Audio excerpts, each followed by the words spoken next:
How many times have we set a bold goal, like winning a gold medal at the Olympics? Set this big, bold goal. Everybody around you knows about it. It is very public, and then you fight really hard for it, and then something happens, and you don't achieve your goal, and you have this massive public defeat.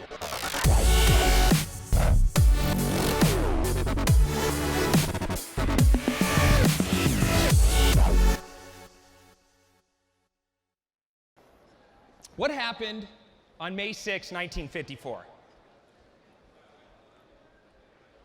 Anybody know? May 6, 1954. I'll give you a hint. Bam, baby, the 4-minute mile. That's the date that a guy named Roger Bannister broke the 4-minute mile. Now, what's so cool about this story isn't the fact that for thousands of years, nobody was able to do that, and that he was able to do that. That's a really great accomplishment. But what's so cool about this story is what lessons we can all relate to leading up to it as entrepreneurs, and what we can learn from it that happened immediately afterwards. To understand why this is such a cool story, you got to go back. Roger Bannister grew up in a working class family. He didn't have a silver spoon in his mouth. He didn't have any real connections or resources. In fact, he didn't even have enough money to go to university. So he did what most people do that don't have money, that want to go to university. He tried to get a scholarship, and that's how he started running, actually. And he found out that he actually really liked running, and he was pretty dang good at it. And he eventually got a scholarship to go to Oxford University, and he worked really, really hard while he was there, and he was a favorite to win in the 1952 Olympics.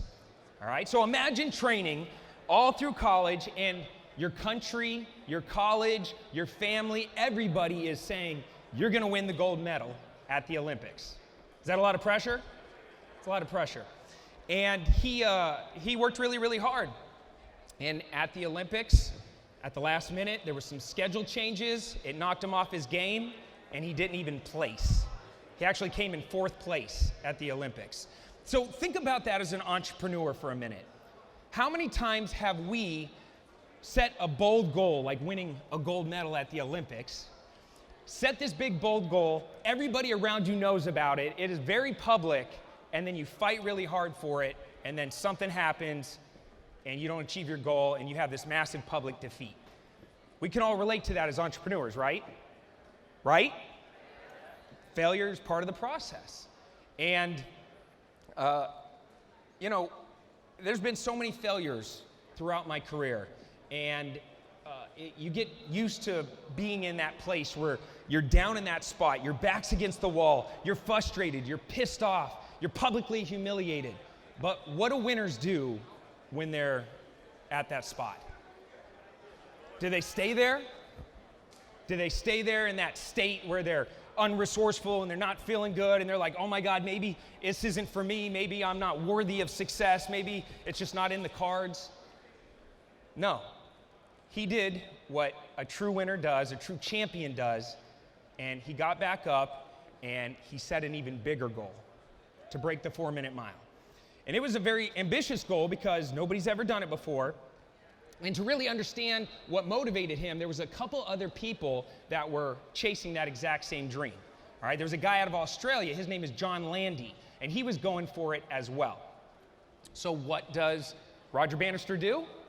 He goes and gets a mentor, he goes and gets a coach, he starts sacrificing, he starts working around the clock, training his butt out. His buns off. I had a lot of sake bombs last night. It's one of those things. He worked really hard though. And here's what's so cool about this story. All the experts in the space, right? People that you would look up to, right? Try to relate to this. All the experts in the space said that everything would have to be freaking perfect in order to break a 4-minute mile. The wind speed would have to be 0. The temperature would have to be a certain temperature. The clay that they ran on would have to be a certain density in order to be able to get that much traction and that much speed.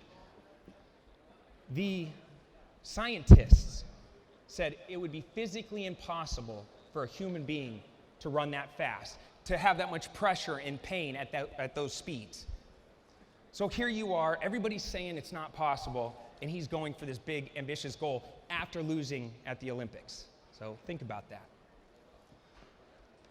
And what do we do when we have a lot of competition? Do we have competition as entrepreneurs? It's inevitable, right? Is competition a good thing? Is competition a good thing? Yes, it is. And so when your back's against the wall and you're fighting really hard to prove to yourself and to the world that you can do it, right? He stepped up and he had a track meet where he knew this guy, John Landy, was going for it. He had a track meet, and then a few weeks later, John Landy was going to have a track meet. So Roger goes, and guess what? The weather is shitty. The wind speeds are 15 miles per hour. It rained the night before. The thing is all soggy that he's running on. The day wasn't perfect, but he ran. And for the first 3 laps, he did okay. But in the last lap, he only had 59 seconds to make it all the way around to be able to break the record. And he knew that if he didn't do it, that John Landy, a couple weeks later, was probably going to do it. So he dug deep, and he did it in 59 seconds, right? Did something that everybody said was impossible. So here's what's cool about that. He broke the record. 6 weeks later, John Landy beat his record. After that, for thousands of years, nobody's ever done that. 6 weeks later, John Landy did it, and then now, 1,400 athletes have done that since then. 1,400. So, let me ask you a question. What changed?